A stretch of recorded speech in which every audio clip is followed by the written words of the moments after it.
The film I've chosen to do my oral presentation on is Alice in Wonderland, directed by Tim Burton. He is a world-renowned director, writer, producer, and artist. The film was inspired by the novelist Lewis Carroll, and the film is supposedly a sequel to the original Alice in Wonderland, because it is set 13 years later from when she previously falls down the rabbit hole. The story entails a rebellious and open-minded 19-year-old woman named Alice who falls down a rabbit hole and enters a surreal world called Underland, which she previously thought was Wonderland. This film was made in 2010 and is set during the Victorian era from 1837 to 1901, where the strictures and laws of 19th century society in England was very strict. Therefore, Alice's society expects a lot from her. This era is a precursor to the modern era. Alice represents female growth, and she finds her inner strength, like the women of the modern era, who step out of their boundaries and go against the social norms. The film is influenced by British culture, and women are expected to fulfill their traditional gender roles and follow the values and customs of Victorian society. Alice is an outsider in society because she views the world differently than her family and her friends. This relates to Burton's other works, such as Edward Scissorhands and Corpse Bride, because they share the common theme of misunderstood characters who are outcast in society. The works contain dark themes and similar visual style that are unique to Burton. The extract that I've chosen for this oral presentation starts at 1 hour 17 minutes and 17 seconds and ends at 1 hour 22 minutes and 17 seconds. In these scenes, the protagonist Alice is conflicted with the decision of overcoming her fears to face the Jabberwocky or to go back into her shell and back down. However, as Alice runs away, she is reassured by Absalom, the blue caterpillar, of who she is and what responsibilities she must take to initiate her growth as a person. This extract is right before the climax, where Alice and the Jabberwocky face each other for battle. The theme of this film is that it is the most beneficial for females to break from their traditional gender roles, which can lead them to make their own choices for their lives and not depend on others. The performances of the actors are humorous throughout the film, yet courageous and give a sense of mystery. For example, the Mad Hatter has a split personality. One side, he's insane, dark, angry, and uncontrollable, while the other is kind, gentle, and innocent. His innocent side is dominant during the conversation with Alice about Father's Day on the balcony. In the beginning of the extract, he has gleaming eyes and has a childlike voice while talking. Another peculiar character is the blue caterpillar named Absalom. He insults people and gives confusing riddles, but he is considered the most intelligent of all the creatures in Wonderland. His discussion with Alice is the most dramatic in the entire film because it leads to her actual growth as a person. Leads her to actually believe in the existence of Wonderland itself and in herself as a person. The setting is set in a surreal world where the director and the cinematographer is able to stretch reality far beyond its limits. Alice is uncomfortable in the real Victorian world, unlike the surreal one. It is a place of endless impossibilities, which makes her realize that there are more things that can be achieved in the real world, which ultimately gives her confidence. The film appears to blend the real world and the surreal world in the mise-en-scene. As Tim Burton states, our goal was to go with a slightly more naturalistic approach to the animation. The creators created the imaginary characters such as the Bandersnatch, the Jabberwocky, and the Cheshire Cat with CG technology. The caterpillar named Absalom is the blend of both worlds.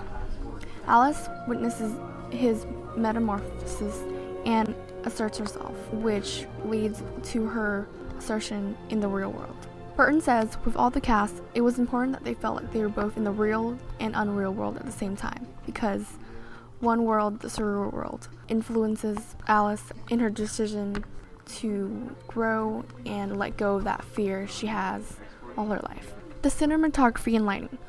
On the frabjous day, after the balcony scene in the extract, the crowd is awaiting for Alice's decision about fighting the Jabberwocky. It is first a wide shot and then transitions to a bird's eye view shot. This matches the ones in the beginning of the film when Alice's family and friends are waiting for her answer for a proposal. It is the same camera height and angle. This is used to heighten the suspense of her pending decision and to emphasize the seriousness and importance of the situation. During the balcony scene in the beginning of the extract, the Hatter and Alice are talking about what's to come for the next day, on Frabjous Day. They have a small proximity in the beginning, which shows their close relationship, the relationship that has developed over time. The set and the costumes are bold in colors and create a creative and different atmosphere for Alice, contrasting to the real world. According to director Tim Burton, the idea was to explore the nature of dreams. Blue is the dominant color in the film. For example, Alice wears a lot of different blue dresses, and most often the setting, the mise-en-scene, has a blue tint to them, such as the night sky.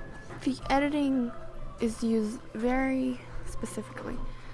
It is especially apparent when we see Alice's flashback of Wonderland when she was a child, when she confronts the caterpillar, and we see a series of montages of earlier scenes of the film of her childhood journey to the surreal world. The sequence of the flashback is out of order and they tend to overlap.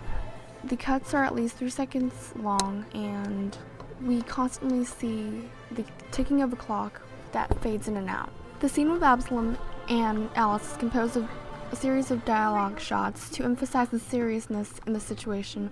This is the moment when Alice realizes that Wonderland and everything in it exists, which leads to the initiation of her courage to fight the Jabberwocky and for herself in her society, the Victorian society. There's a metaphor to the recurring image of the ticking of the clock, which can represent the pressure of keeping up with time or of the awareness of time itself and how it is continuous.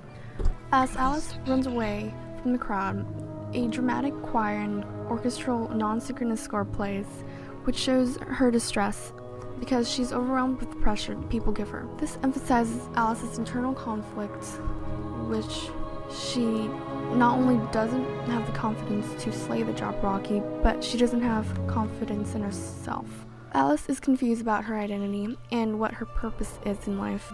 During the flashback, the non-synchronous musical score is of a fast violin.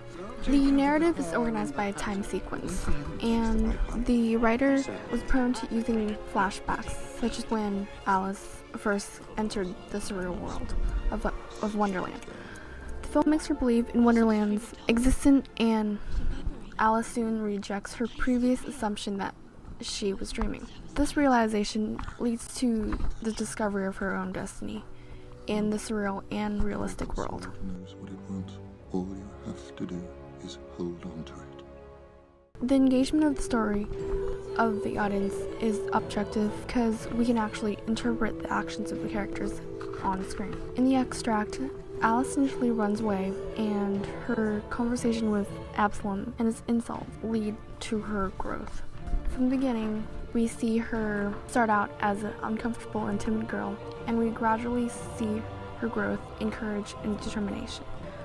The genre of the film is fantasy adventure, and the features determining this genre are the creative and detailed mise-en-scene, such as the characters' costumes and the surreal setting of the film. Magical realism is incorporated in the film, and we see that through the talking creatures and the living inanimate objects that create that fantasy element.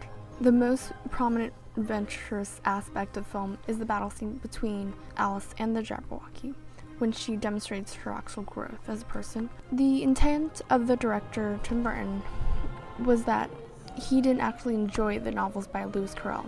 because it was always a girl wandering around from one crazy character to another, and I never really felt any real emotional connection to it. I picked this film because of its great thematic ties and amazing visual effects, and it was a pleasure to watch a female overstep the boundaries of society and become a free thinker. And I also like the theme of how women are able to find their inner strength and feel empowered to take control of their lives.